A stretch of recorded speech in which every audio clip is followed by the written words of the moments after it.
retrouver au cœur du centre-ville des Dijon qui palpite ces jours-ci au rythme des concerts, des performances et des expositions ponctuant la programmation des Dièses, un festival entièrement dédié à la création artistique pluridisciplinaire contemporaine. Ici, musique, art visuel et innovation numérique s'écotoient, les mots d'ordre surprendre et c'est là en franchissant toute barrière entre les différentes formes d'expression artistique. Pour sa 8e édition, les festivals Dièse rassemblent une cinquantaine de représentations et initiatives. Alors, quelles sont les nouveautés? Comment les festivals se déroulent en coulisses? Pour les savoir, restez avec nous.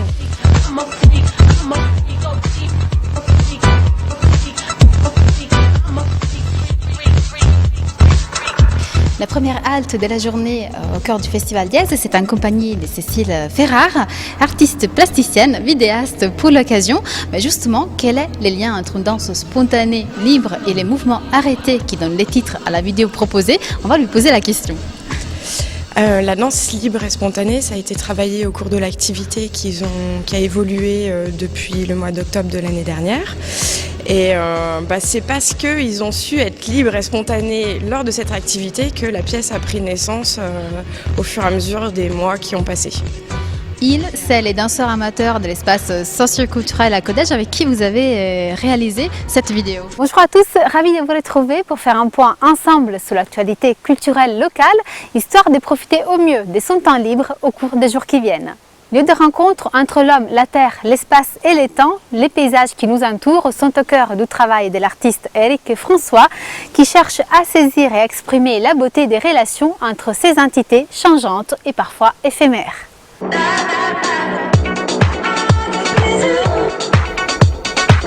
Les coulisses, les voici, du moins celles où se prépare Sonopluie par la compagnie digitale Samovar.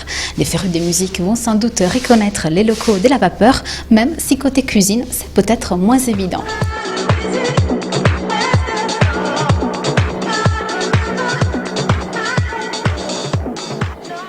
Nous sommes maintenant en compagnie de Grégoire Gorbachevski qui est à l'origine avec Pascaline Marot de la compagnie digitale Samovar, créée à Nantes en 2010, qui participe pour la première fois au Festival Dièse avec une création particulière, ça s'appelle Sonopluie.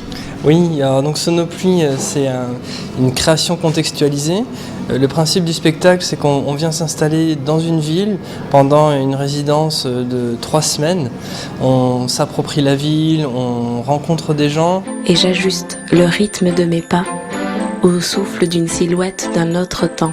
C'est enfin ce week-end que le musée des Beaux-Arts réouvrira ses portes suite à des travaux de rénovation qui ont permis, entre autres, d'en agrandir les salles et de déployer progressivement de nouveaux parcours. Pour célébrer cet événement, de nombreuses initiatives auront lieu tout au long de la journée du samedi 7 septembre, de 10h30 à minuit, quand s'achèvera les bals masqués qui se tiendra place de la Libération. Au programme de cette journée festive, des spectacles médiévaux, de la musique folklorique ou encore une parade des musiciens, acrobates et comédiens qui fait écho au retour des Pleurants suite à une tournée internationale qui a connu un franc succès, que ce soit à New York, à Berlin ou encore à Bruges, comme en témoigne ce reportage signé Jonathan Singay. Certains d'entre vous l'ont peut-être remarqué, vendredi c'est le 13. Alors pour chasser toute angoisse, rien de mieux que de participer à une soirée spéciale l'horrible vendredi 13 avec au programme concert et projection d'un film culte, à l'occurrence L'étrange créature du lac Noir, l'un des tout premiers films conçus pour être vu en 3 dimensions.